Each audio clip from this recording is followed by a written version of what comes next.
Well, All right. strategy. So, while you were spending the last 4 days eating ground beef and hamburger patties. Terrible idea. Yeah, Terrible yeah. idea. Well, I've been hard at work. Okay, I've been slaving away at founding a new science of learning. Okay. Oh wow. I'm We're excited. reviving the Middle Ages dream of the alchemists, okay? Of Oh. transmutation of copper and gold. Okay. So, so in episode 1, we talked a bit about copper and gold nuggets and like Yeah. the fundamental uncertainty of learning new information and not really knowing what the value of that information is going to be. Because let's say you have what you consider to be a copper nugget. That copper nugget could sit in your memory for like 40 years. And then just by pure happenstance, pure chance of like a serendipitous association or whatever, it could suddenly and spontaneously transmute into a golden nugget that gives you some amazing new idea for a new invention. So basically what my point was, and what I've been interested in for the past few days, is given this fundamental uncertainty regarding the value of knowledge, how do you use your limited time on this earth to invest sort of in those areas that you believe will give you the most return? So Right. I guess probably a simpler way to say it is what areas or domains do you think are the most valuable to spend your time learning in?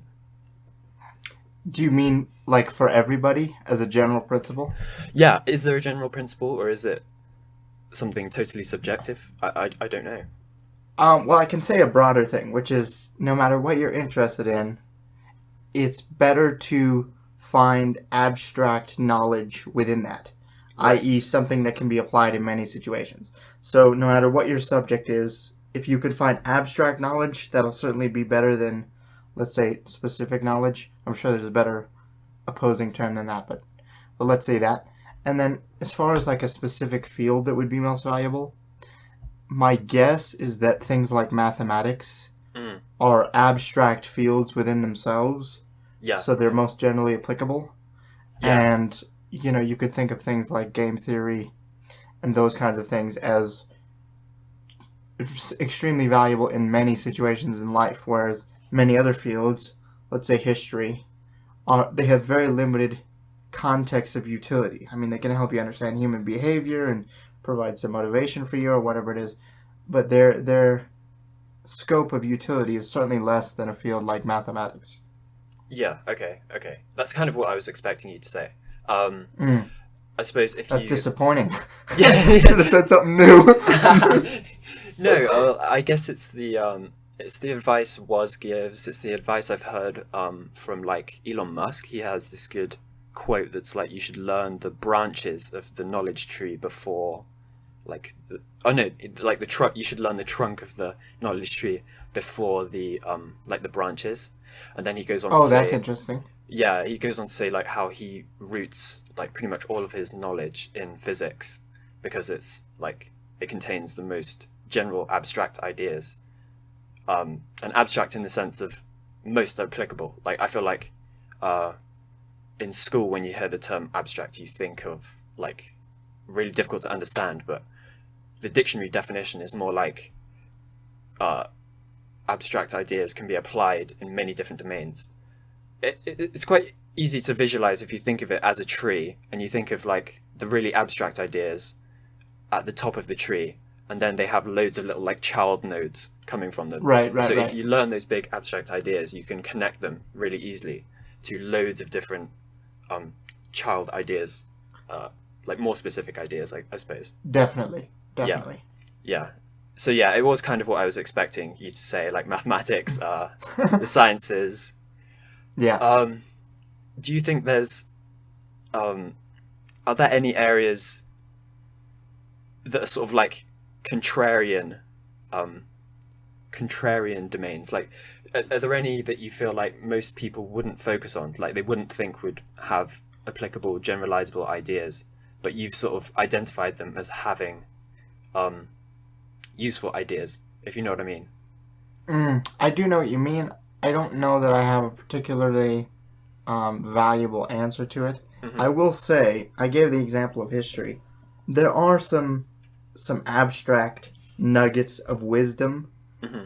and some of them may be golden nuggets. But I don't know that I have a particularly like contrarian field that's understudied in terms of like, oh, there's some hidden abstract knowledge there. Do you have one in mind? I actually really struggled to come up with a good one. The only one I could really think of was functional programming, because I've looked at like the syllabuses, right, for lots of college courses for computer science, right, and it seems that most computer science courses they're sort of dominated by object-oriented programming. I feel like we're going too in depth in the computer science thing. It probably doesn't make any sense to most people, but I wondered whether it would be interesting to look at a bunch of syllabuses in college classes and then just pick subjects that don't actually exist in those syllabuses, and whether that would give you an advantage somehow, because you'd know ideas that no one else really focuses on. Oh, so you mean find a list of all subjects and then exclude the ones that are on some syllabus, and then you might be left with some better knowledge. That's a really interesting idea. Yeah, I don't know exactly. I mean, have you tried it? I've not tried it. I don't know. It all seems to just be this finance metaphor sort of dominating my thinking at the moment. Like, can you get superior returns from investing in areas that no one's looking at? But I don't know. I wonder if anyone's tried it. I'd be really interested to hear. Definitely. Yeah, I would be extremely interested to hear that as well. Yeah, if you've done that, let us know. But I think if you took the opposite approach and studied as many subjects as you could, you would elevate your abstract knowledge basically more than the sum of its parts, because you're not just getting the abstract knowledge from each of the fields, but you're cross-pollinating them and combining the insights from related fields to go one level up beyond what you get from the individual fields. Does that make sense? Yeah, that's a really good point, actually, and it makes valuing individual pieces of knowledge really difficult, because you can't account for the connections you'll make between other pieces of knowledge as well. So it's sort of like whenever you create a memory, you're not just creating a single connection in your mind. It's sort of like your mind is it's difficult to say. I don't think anyone really understands how memory is like organized in the mind, but the way I always think about it is sort of like a network, like a social network, right? So you have these nodes and connections between the nodes, and so whenever you add a node to this giant network, you don't just add a single like connection. It sort of gets bundled in with all the other connections it relates to, and so it just makes it really difficult to estimate how valuable it would be. But like you said, and that's go ahead. It sort of ties into focusing on really applicable and generalizable ideas, because if you think about a social network, you have like hubs in the network, like people who are friends with loads of other people, you know? Right. And so if you imagine that's like math. Okay, math has a bunch of friends. Physics, chemistry, and they're all connected to all their other friends and stuff. So yeah, that's definitely true. And a couple of points. That's one of the reasons I have such a concern about item quality in the context of a spaced repetition system, because I always think about it as increasing the surface area of the piece of knowledge. So, like, what's the likelihood that it'll connect with the most amount of useful things? You know, it's like you're saying, you want to build as many connections as possible. That's basically what abstract knowledge is. And even if a particular item or card, or however you want to view it, is not itself abstract, if you combine it with another item, you may elevate it by using the power of the association in the brain to elevate it to a new abstract level. So that's one point. And the other point is, it's really weird how very concrete, not abstract facts at all can relate to your understanding of something more abstract or some larger model. And I don't know if we've talked about this before, but like years and this kind of thing. Years are not in and of themselves abstract, but they may help you master or understand some larger model of how things progress, or they may increase your predictive power because you can get the gap between two things and get a general sense of the speed of development or these kinds of things, and that can elevate to abstract knowledge, even though a year itself is very concrete. Yeah, that's definitely true. I think sometimes you don't have to always focus on the most general stuff, because if you make sort of many items of concrete instances of some more general rule, over time you'll sort of, as you see those items over and over again, the intervals expand, you'll sort of naturally generalize and sort of abstract away the details and sort of understand the rule, the general rule in a more abstract sense, so you won't need the concrete details anymore.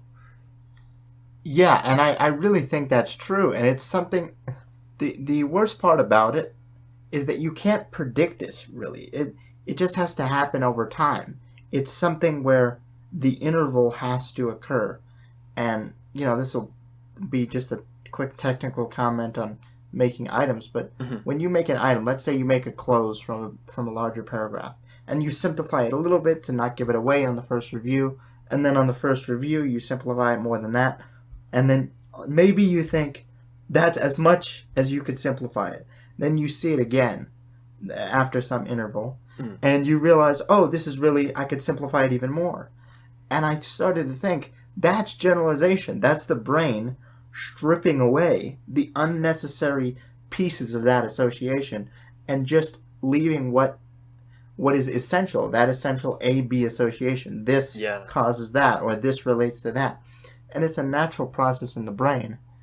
And I think that's like a really interesting thing. But the problem is, you can't predict how you would formulate an item in 6 months, because that generalization has not occurred. Yeah, exactly. It's a shame that it takes so long. Learning would be a lot easier if you could. I can't remember if it was you who said this. You have to earn your generalizations. Was that? Oh yes, that was a very interesting thing, because I said that sort of offhandedly in that conversation with George, and then I've seen people say that phrase again. So I'm happy that it's taken hold. But yeah, you have to. Earning the generalizations was a sort of a framework that I started thinking about things in relation to. You would often hear experts say something that was a generalization, and then you tried to remember that generalization. The problem is, if you didn't earn that generalization, i.e. study the information that would lead you to generalize in that way, then it's very difficult to remember a generalization, because you don't know the situations in which it's applicable or how you could arrive at that generalization, because you don't have the prerequisite knowledge. And it's just a very difficult thing. So I always had, well, for a while I've had this idea of earning your generalizations, and I pair that with a mental game I play with myself, which is spot the generalization. I always do this when I'm listening to people speak, especially experts. I play this game with myself. Whenever I get that feeling like, oh, that's interesting, I also think, what's the generalization? Is there a generalization? I'm playing this continual game of spot the generalization. And then once I spot it, I start to go, okay, how can I work backwards and build up my knowledge base sort of minimally, but that I could take on a piece of that in addition to the requisite knowledge and build that as part of my worldview, part of my model to elevate my abstract thinking. But that concept of earning your generalizations, to me, is vitally important, because if you try to take on a generalization without earning it, it's really of minimal utility, and sometimes it's of negative utility, because you can think it applies in a certain situation and it doesn't, and it leads you astray. Yeah, the generalizations can be really easy to misconstrue. You sort of you Yeah, feel that definitely. you've understood them, but you really haven't. I wonder how this relates to shared decks, I guess. Like when you download a shared deck, are you trying to like get away without without earning more generalizations, if you know what I mean? Yeah, the interesting thing about that is that as long as the items in the deck are sufficiently atomized, Mm. theoretically you would build up a new structure of knowledge in your own mind. Mm. The problem with it, though, is that, first of all, I always think there's some invisible structure behind items that people aren't seeing. So your set of items, you may think that it represents all of your knowledge about some field, but it really doesn't. You're just not Mm. aware of it. So if you gave them to me thinking, okay, this will bring you up to where I am on this field, Yeah. you might not recognize that you've picked up some knowledge or you've had some thoughts that put some pieces together that I just didn't have or whatever it was. So I think that's one problem with Hmm. shared decks and why they don't reliably produce, let's say, shared understanding or solid memories for all the users. And another reason is, at least I think, is because what's important to you might not be important to me. And what's interesting to you might not be interesting to me. And if something's not interesting or it doesn't connect with you personally, or the particular phrasing of the item is not useful to you, it doesn't connect with you, it doesn't fit your structure, then it's going to be useless. So, in a lot of ways, I think shared decks are doomed. However, I think it might be saved, at least in part, if you're willing to give up some efficacy for a time saving, if you could introduce items within the structure of where they came from, sort of like Andy Matushak and Michael Nielsen are doing, Okay. I Okay. think you might have some success, but I don't know. Yeah. Yeah. I think they call it the mnemonic medium, right? Yeah, yeah. And I think there's one example mnemonic medium piece that they've done, which is Quantum Country, Oh, yeah, Quantum Country, yeah. Quantum Country. Have you read it? No, the only reason I have not read it is because you have to be familiar with a certain level of mathematics that I am not familiar with.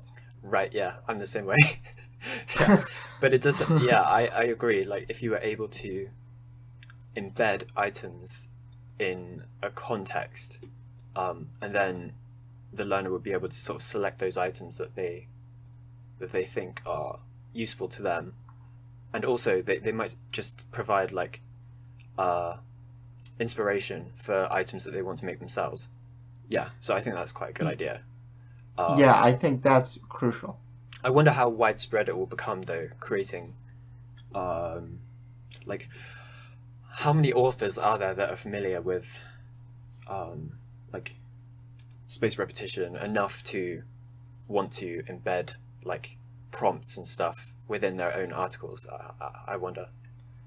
Yeah, I wonder about that also. I think a motivating factor might be that if you write really good spaced repetition prompts to go along with your material, whether it be a book or an article, Mm. it is likely that the readers who experience that will be more deeply engaged with the material and thus more likely to be, for lack of a better term, let's call it an active fan of yours.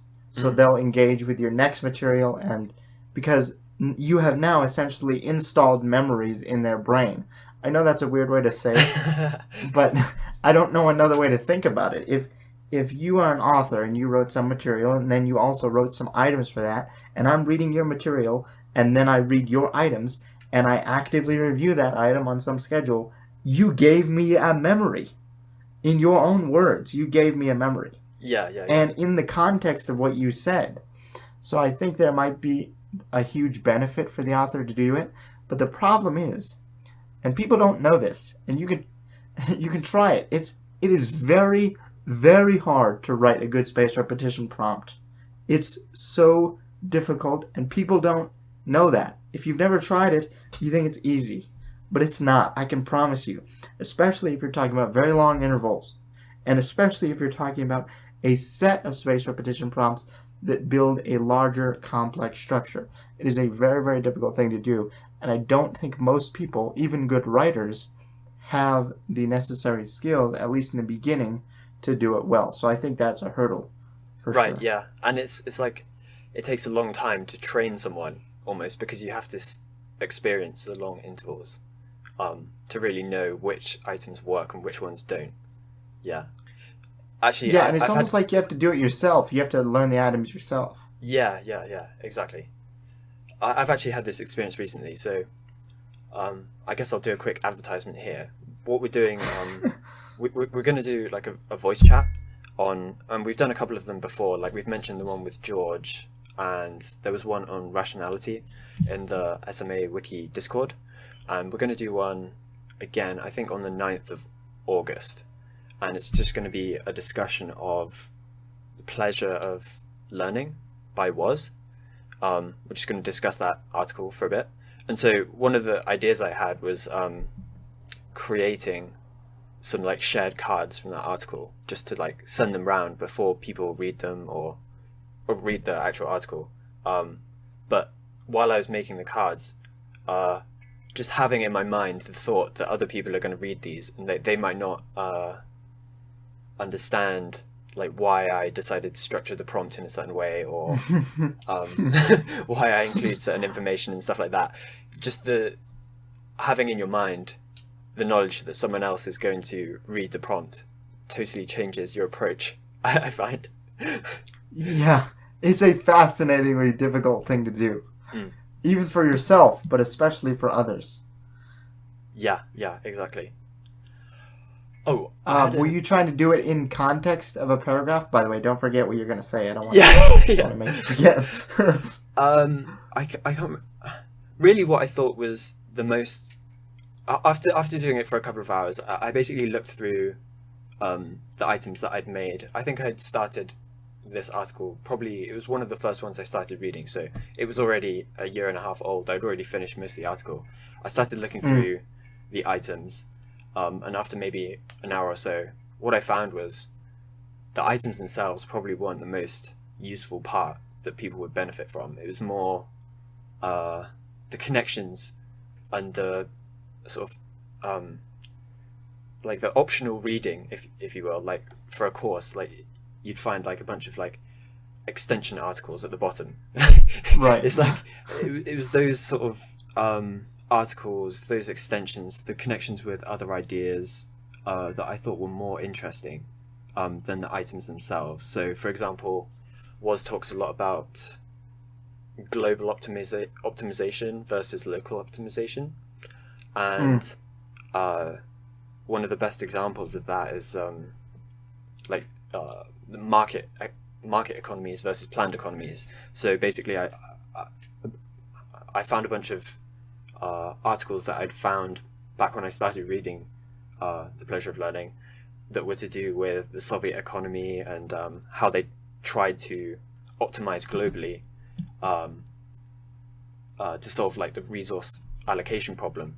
And then I'd sort of related that to how like the state tries to do that with education, like having a curriculum, compulsory education, and so on. And I thought that was... Oh, that's very interesting. Yeah. So that I thought that was probably the most valuable part of it, but it's more difficult to convey that to people than just give them some items I made, like what's important in learning, pleasure, or something like that. You know? yeah, exactly.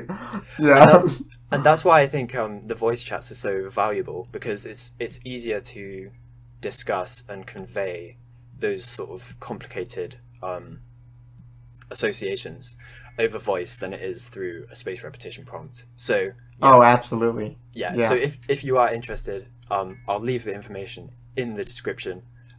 Whether you're an Anki fanboy, Memazine, Quizlet, no, it doesn't matter. SuperMemo, of course. You can join the SMA Wiki Discord. There'll be a voice chat. They're always good fun. I recommend you join. Yeah. Yeah, they're great. I like them a lot. I've gained a lot of value. Although, just tangentially, I will say, I started the Carnivore Diet as a result of that, and I don't regret that. But that was a mistake, absolute mistake. Dude, you've got to and go. I hate. Sorry, Go go ahead. No, no, I was just gonna say I hate that I had to quit it. It makes me like, as a general principle, quitting things for reasons of difficulty rather than for reasons of lack of success despite trying Uh-huh. is weak. That's a general principle. But Okay. I sort of reasoned it out and I thought, well, the value of productivity and the negative consequences of unproductivity combined with the fact that me stopping this carnivore diet doesn't negatively affect anyone else. Hmm. I sort of thought, okay, it's fine. But I am, to be frank with you, I am disappointed in myself. Because Okay. I know that I could have continued. I had no problem quitting the other food. But I was sick, dude. I won't. Just imagine whatever happens to you when you get the flu. That's what happened to me. And So, yesterday was only in the morning after I ate some food, which by the way was just ground beef with no seasoning on it, no just seasoning salt. either. Why did? Okay, can I ask what was the motivation behind this? What was the purpose? Okay, so the purpose was one. I'm always attracted to extreme challenges for whatever reason, All my right. whole life, and so that's one. But two, I had been noticing some minor health issues that seem vaguely related to inflammation or some kind of autoimmune disease. Just like small patches of my skin, like around my shoulders, I have this like strange skin condition. You can barely see it. You probably can't see it, but you can feel it on my skin. And I thought, okay, maybe that's some kind of sign of an autoimmune condition. So, and my diet is very bad, like as bad as you can get without being overweight. I just compensated for a bad diet by exercising, and I barely ate any vegetables. I honestly think I haven't had a vegetable in probably 6 or 7 weeks. What? Oh my Yeah. god. Oh my So, god. look, I know that's a terrible diet. I'm not going to defend it. I don't suggest anybody eat that way. But anyway, the point of trying this carnivore diet was to find if I had any food sensitivities. This is the strictest elimination diet I could find, except for only eating one type of meat, which some people do. Some people only eat beef instead of just doing carnivore.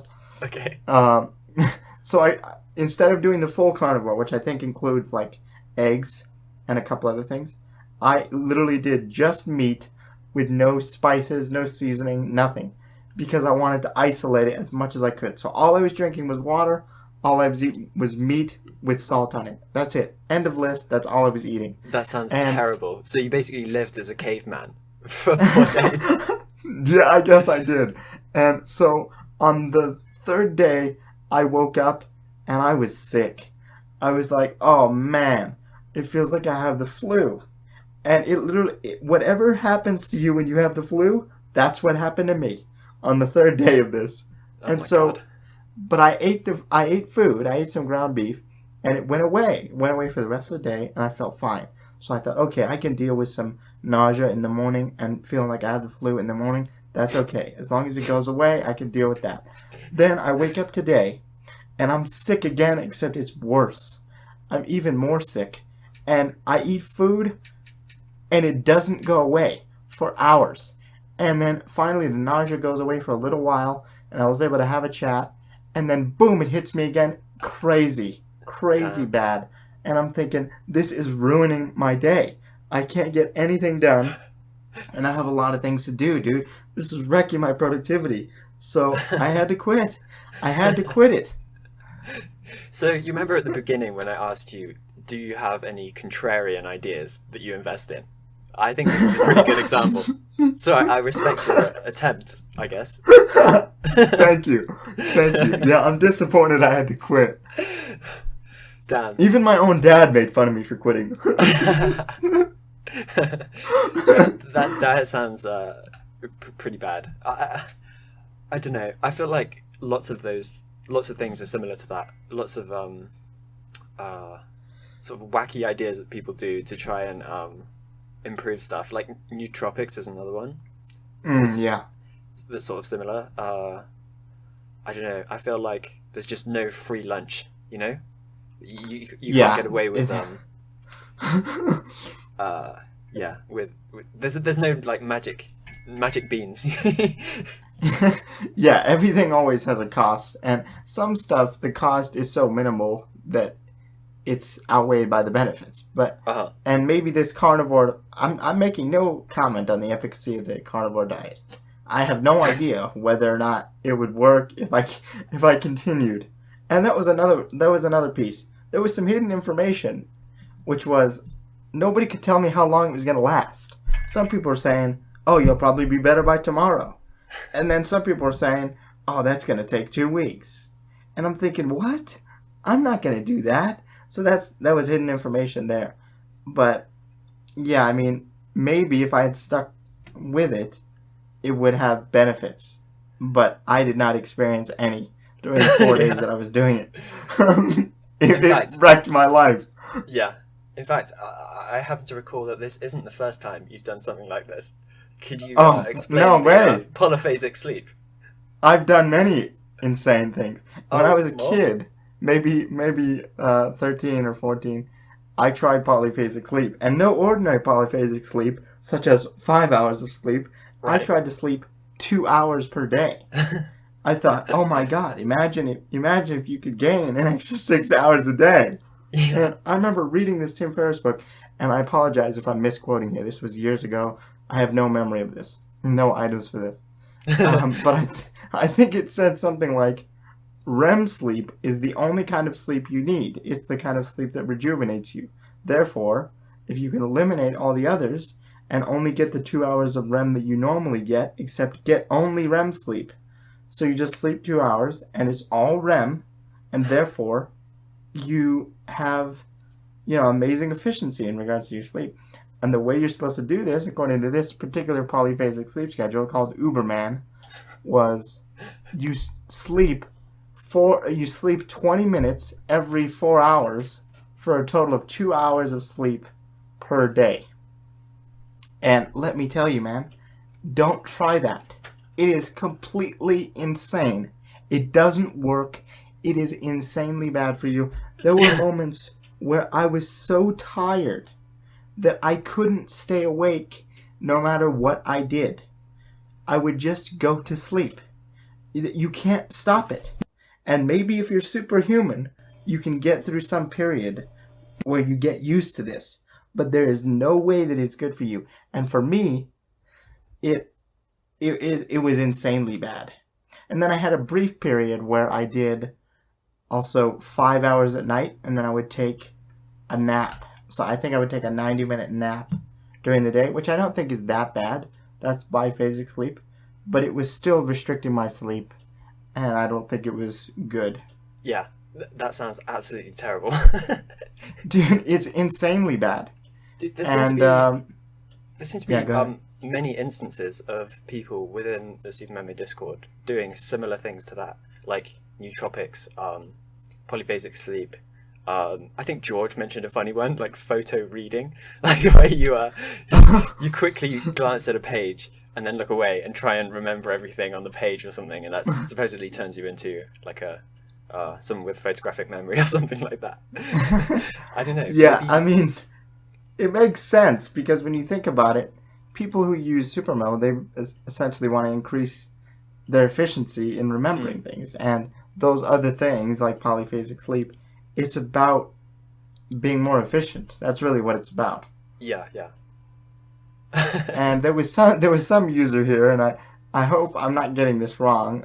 He went by the name of Arya, and he was a med student, and at some point, I think he adopted some kind of polyphasic sleep schedule, and he said it was working great for him, which really surprised me because he's a very bright guy, and he's obviously very knowledgeable about medicine and the body. So I was surprised that he would even try it.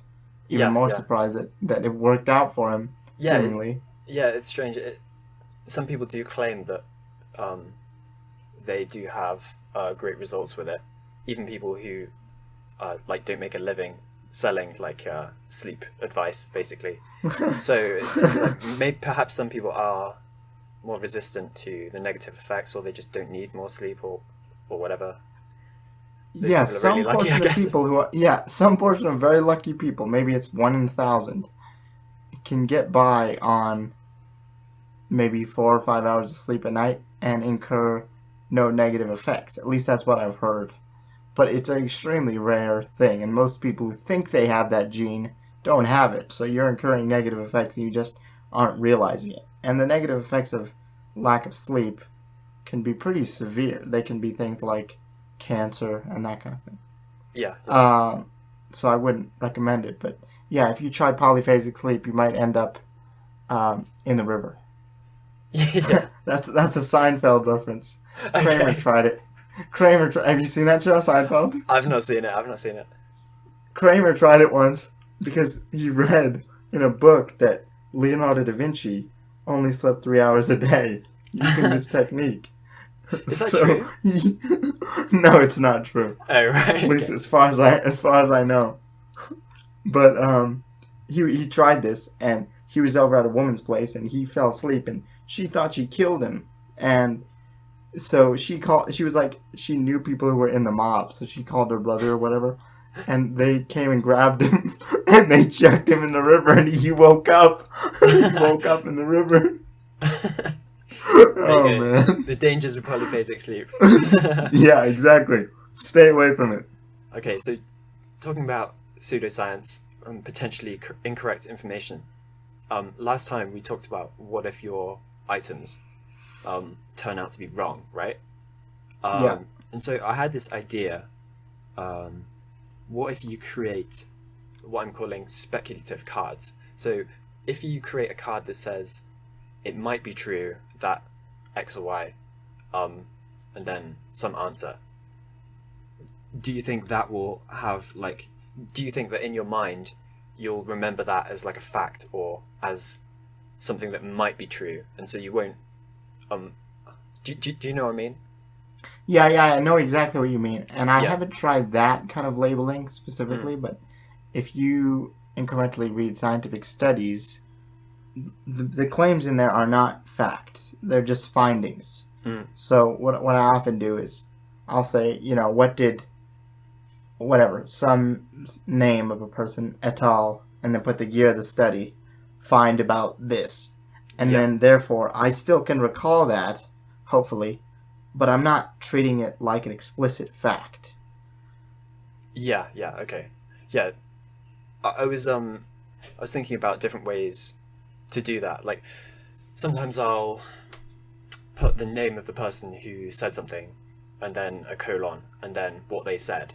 And I feel I do exactly that, yeah. Yeah, exactly. So, and I feel like in your mind, the information content of that item is like separate from your own beliefs, right?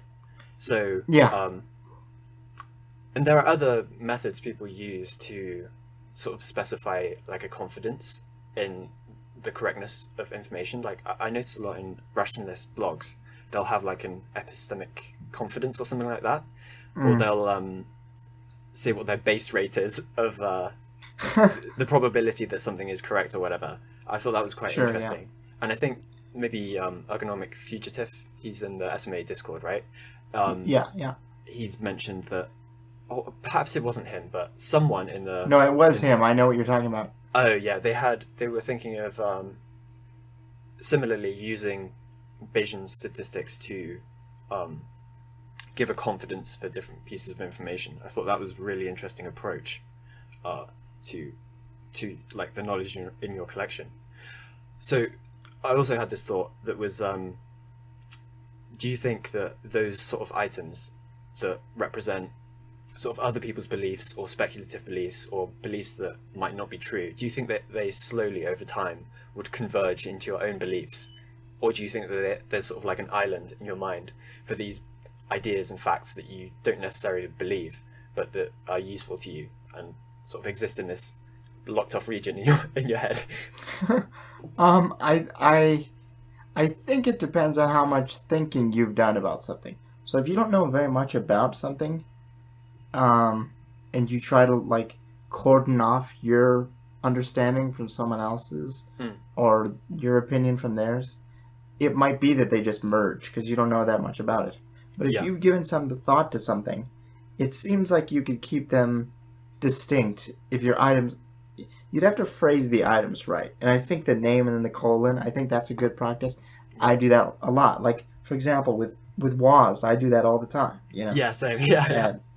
Yeah, so he makes claims, and I don't know whether they're factual or not. Some of them seem quite reasonable, many of them do, so it's useful to me to have that in my mind, but I can't treat this as a fact of the world, Yeah. you know? Yeah. So I do that kind of thing, and I think even though some of them have quite long intervals, I still know, like, oh, that's a Woz belief, you know?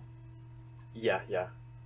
I'm the same way. I at least at this point, I mean, none of my intervals are that long. I've only been using SN for maybe 2 years, so it'd be interesting to see over time whether those ideas slowly converge into your own or whether they stay separate.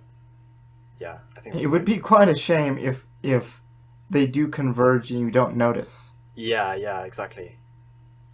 It kind of like when you forget something, you don't know that you forgot it. It has to come up in order for you to realize that. You don't even know. And like people have spoken about this before, but people forget most things they learn and they don't even know that. So you might accidentally take on all sorts of world views that you didn't even know you had because you have all these items that slowly generalized into your own view. But I don't know, that seems unlikely. That would be really scary. Like, imagine if you could, like, add, if you were like a super hacker, right? And you could add items to people's collections and slowly just change their ideas over time. That'd be crazy. like something out of Inception or something. Dude, that would be nuts. I wonder if, I mean, you could do something like that. If you think about it, your thoughts largely rely on the information you have in your mind. Yeah. So if you just change the information, you're changing the thoughts, you know? Damn, that's pretty freaky. Hacking people's brains.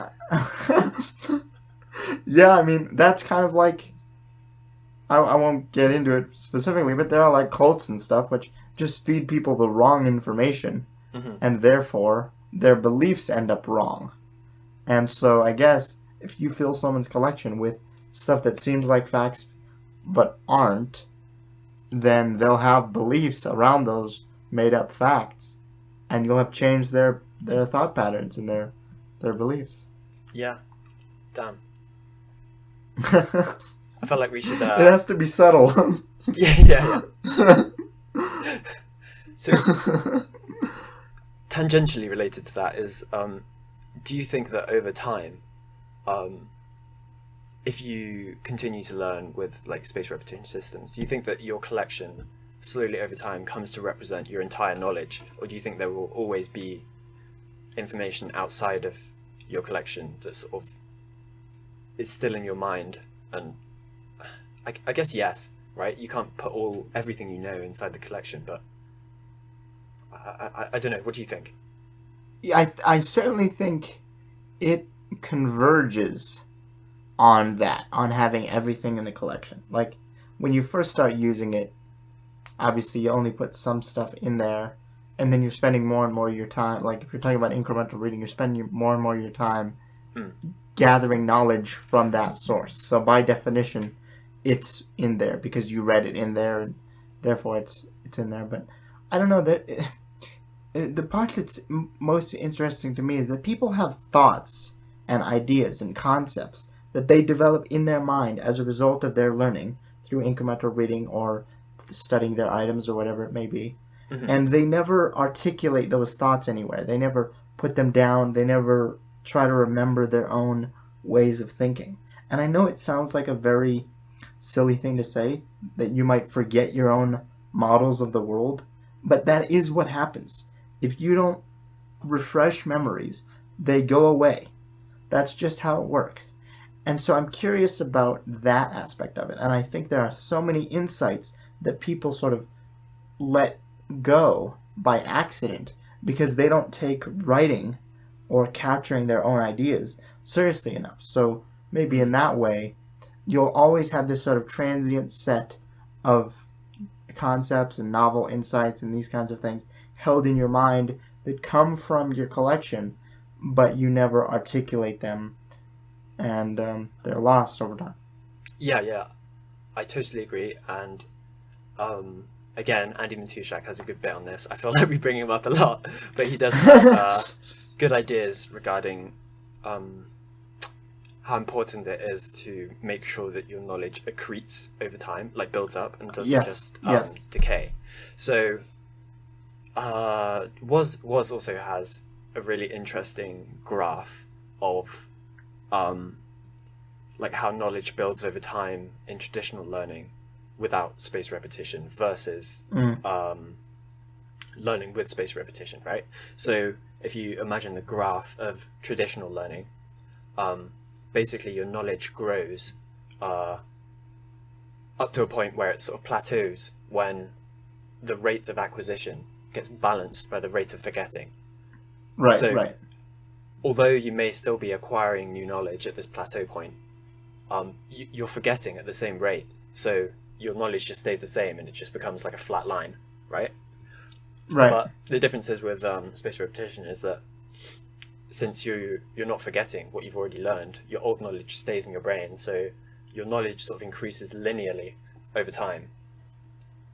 Or at least according to Woz's, I think it's still theoretical at this point, although he probably has enough data since he's been doing it for so long to say whether the line is linear or whether it does plateau, or I'm not sure. But yeah, I mean, he has to have been using it for something approximating 40 years by now. So, I mean, he must have quite a bit of data on himself, let alone other people who've sent in their collections or whatnot. But, yeah, and that's something I wonder about.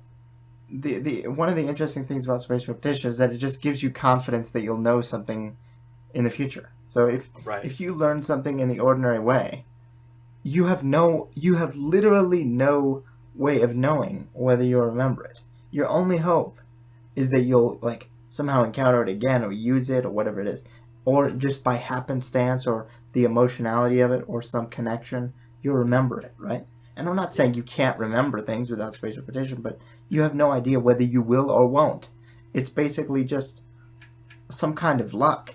And one of the interesting aspects of spaced repetition to me is the fact that it removes that element. If you put it in there, you will most probably remember it. And that is amazing.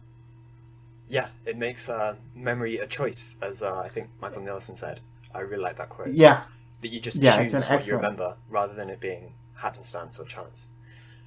Yeah, exactly. And, most people don't know about these spaced repetition systems, so that's the way they live their life. They learn something new and just sort of hope that they will be able to recall it later on, and of course, that's almost never the case.